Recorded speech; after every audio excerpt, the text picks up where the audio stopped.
My wife's name is Susan. We met in high school, and after dating for 10 years, we got married. Susan wasn't particularly the beauty queen type, but she had a cute smile and was a cheerful woman. Soon after we married, we were blessed with a daughter, whom we named Michelle. My wife was a devoted woman and had always supported me. At that time, my mother, who lived with us, was battling cancer, and Susan managed to take care of our child and my mom while working part-time. I wished she wouldn't overwork, but she continued to work to contribute to our finances. She would drop off Michelle at daycare, leave my mom with a visiting nurse, and then head to work. No matter how tired she was, she would always say it's better to eat healthy and would go grocery shopping to cook homemade meals. Whenever I had a day off, I helped with the housework, and when possible, I would take my mother to her medical appointments. This life continued for 3 years, until my mother passed away. After the funeral, Susan suddenly disappeared. This was when we were just starting to settle down. She had left a letter behind. The letter said, "I'm sorry, I want a divorce.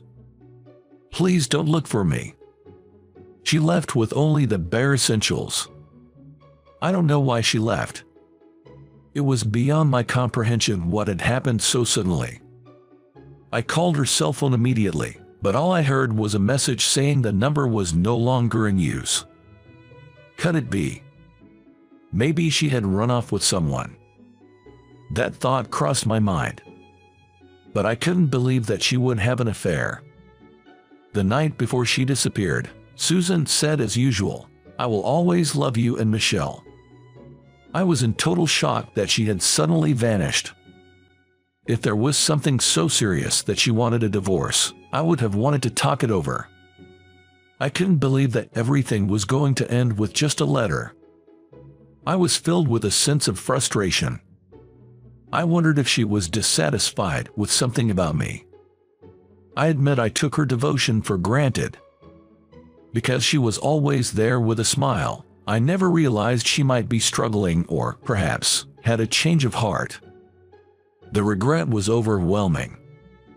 I think I cried until I had no tears left. Since then, we've been waiting for Susan to come back. But she never returned. I tried calling all her friends, but no one knew where she was. She had a sister who lived abroad, but Susan said they hadn't seen each other in a long time. I didn't have her contact either. Her parents had passed away when she was young, and there were no relatives to turn to. There was to be no one to rely on. Where on earth did she go? Why did she leave? I found myself increasingly unable to understand what Susan was thinking. Still, because I wanted to believe in her, I never proceeded with the divorce. Since then, I've been raising Michelle on my own. She never became rebellious, and not to brag, but she turned out to be a great kid. Michelle is good at cooking, and she makes delicious scrambled eggs for breakfast. It tasted a little plain but somehow comforting, similar to the scrambled eggs my wife would make. As Michelle grew, she began to resemble Susan more and more. Her smile while covering her mouth with narrowed eyes, her wide-open mouth when she was surprised, and her casual gestures were all just like Susan in her school days. Seeing my daughter reminds me of her and made me feel like my heart was going to burst. Whenever I show a sad face, Michelle comes up to me with a big smile and says, "Cheer up, Dad. Come on, smile, smile." Her face was just like Susan's, and it really tugged my heart. For me, Michelle was the only reason to live. Without her, I probably couldn't have recovered from the shock. Michelle attended local schools for middle and high school, and instead of going to college, she entered the workforce. Being the kind soul she is, she might have given up on college thinking she didn't want to burden me. As a low-paid salaried worker who wasn't very good at his job, I never climbed the corporate ladder and am still a regular employee. It's pretty pathetic. Especially when my daughter is working so hard. Even after becoming a working adult, Michelle didn't live on her own and stayed to live with me. I always told her, you can live your life the way you want. However, she would laugh and say, I am living the way I want to. Besides, Dad, you wouldn't be able to cook if I left, right? I can't just leave you and live by myself. It made me really happy that she chose to stay by my side. But one day, Michelle will meet a wonderful man and get married. Even though it's still in the future, it sometimes makes me feel sad. My daughter had turned 20 this year. And on her birthday, we received a letter. It was an acute envelope with floral patterns, addressed to both Michelle and me. When I looked at who it was from, Susan's name was written there. Stunned, I stood there as Michelle came up from behind. She whispered, Mom. We opened the envelope, and there it was, a letter written in Susan's familiar handwriting. It was definitely Susan's writing. She writes beautifully, in a feminine way. We read the letter intently. I'm sorry for leaving so suddenly. You must be resenting me for being so selfish. I'm filled with remorse thinking about how much you both must have worried and suffered. As we read, tears streamed down both mine and Michelle's cheeks. At the end of the letter, it said, There's something I want to give to you both. It's with Claire, so please go see her. Claire is Susan's twin sister. She had been living abroad for years, and Susan said she hadn't been in contact, but Claire's contact information was in the letter. When I called, Claire answered with a voice that sounded relieved yet a bit sad. I'm glad you contacted me. I asked Claire. Susan wrote in her letter that she has something to give us. Where is she now? Claire simply said, let's meet in person and talk. After getting her address, Michelle and I went to Claire's apartment a few days later. It seemed she had returned from abroad a few years ago. After exchanging greetings, we were led into the living room. Claire said, Thank you for coming all the way here today. Looking at Michelle, she continued, You've grown so much. You look just like my sister. Her words almost tore my heart apart. I asked, Where is Susan? We want to see her. Claire looked down and said, I'll take you to her. I'll explain everything once we get there.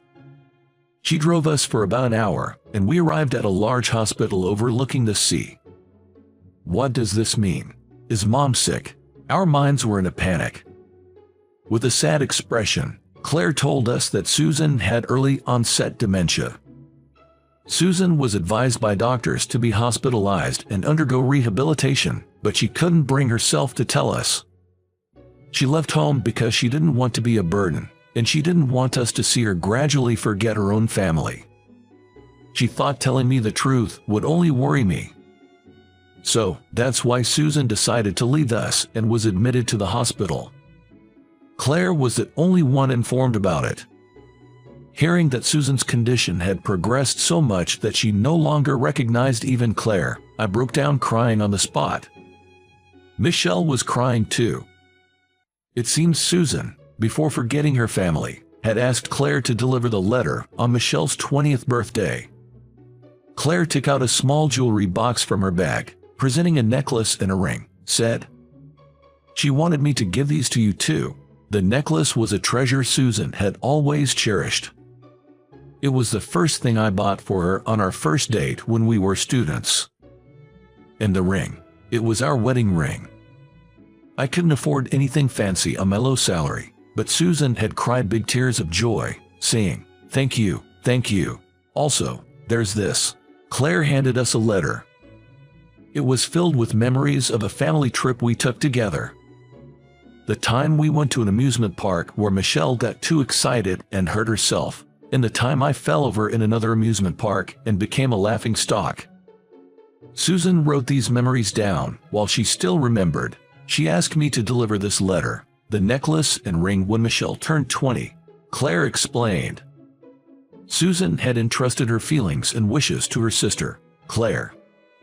Claire, with tears in her eyes, said, I really wanted to contact you sooner, but I couldn't break the promise I made with my sister. No, Claire, I'm grateful to you. Thank you for keeping Susan's feelings safe. I thanked Claire. Thank you, Aunt Claire. Michelle also expressed her gratitude. And so, After a decade and so, we were finally able to meet Susan again. When Claire opened the door to the hospital room, there was Susan, now aged with streaks of gray in her hair. "Oh, hello. You must be from the room next door, right? And who might this gentleman and lovely lady be? Nice to meet you." I had thought about what I would say if I ever met my wife again. I had been thinking about it for decades now. But when the time had finally come to look her in the eye, I was speechless. Moreover, I had never imagined a situation like this. The moment our eyes met, my chest tightened and tears spilled over. "Oh dear, why are you crying so much? Did something sad happen?" Susan looked at us worriedly. "No, we came to clean the hospital today, and I guess the disinfectant got in my eyes," I lied awkwardly. "Oh, I see. Be careful." As we stepped out of the room, Michelle, her eyes red, patted my back, saying, "Smile, Dad, smile." Susan had always been my greatest support, more than anyone else. She cared for me more than anyone else. Yet, I hadn't noticed her suffering at all. I felt foolish for not realizing it.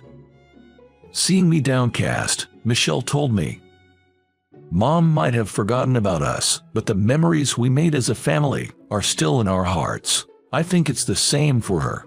She might forget in her mind, but her heart remembers. Let's support Mom as much as we can from now on.